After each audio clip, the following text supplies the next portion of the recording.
गङ्गाधराय नमः। श्रुतवांस्तदभिप्रेतं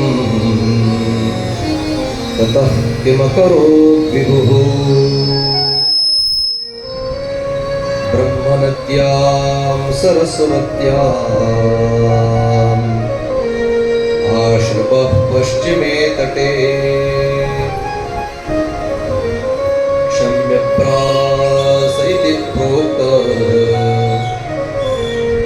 ऋषीणां सत्रवर्धनः।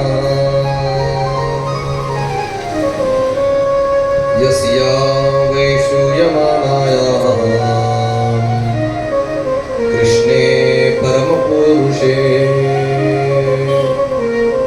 भक्तिरुत्पद्यते पुंसः शोकमोहभयापः।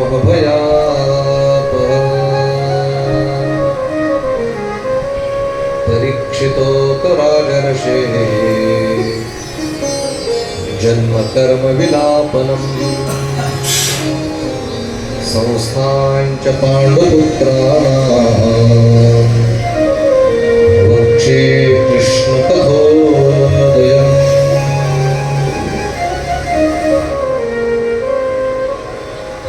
परम पवित्र अशी असणारी भगवंताची हरिकथा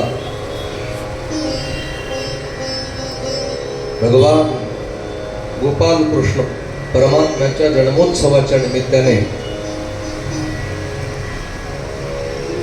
आपण सर्व सज्जन हिंदू धर्मीयांनी धर्मावर निष्ठा असणाऱ्यांनी श्रीमद भागवताच्या प्रत्येक श्लोकावरती विश्वास श्रद्धा असणाऱ्या साधकांनी श्रीमद भागवताची कथा या कथेचं आयोजन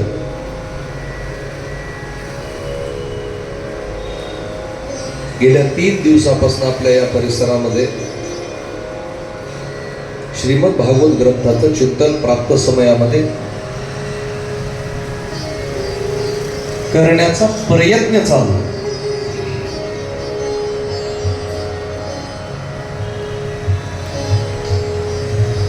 भागवताचं महात्म्य आपण जाणलं,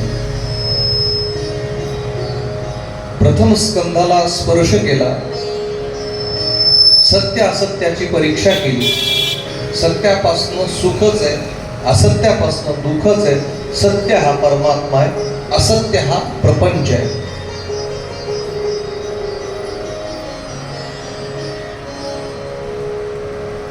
अविनाशी असा असणारा आपला जो आत्मा आहे, शरीर नष्ट होणार आहे पण आत्मा हा अमर आहे, अविनाशी आहे। म्हणून आत्म्याचं कर्तव्य हे परमात्म्याची प्राप्ती आहे।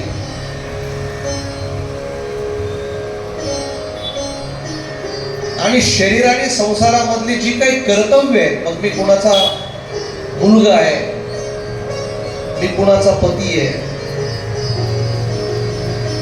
ही सगळी नाती गोती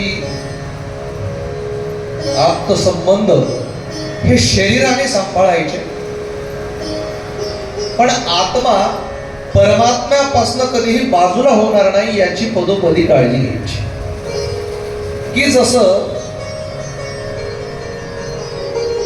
मातीपासून आपण घट तयार करतो, माठ तयार करतो मातीपासून, कालांतराने माठ फुटला, पुन्हा माठाची काय होणार आहे, तो त्याच्या मूळ तत्वामध्ये पुन्हा विराजमान होणार आहे।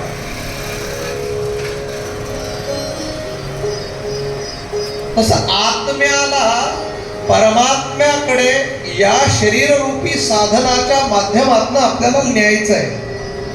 आणि अटळ असा असणारा जो मृत्यू आहे, की ज्या मृत्यूचं काल आपण चिंतन केलं, स्मरण केलं होतं, माझा मृत्यू मंगलमय व्हावा याच्यासाठी येणाऱ्या मरणाची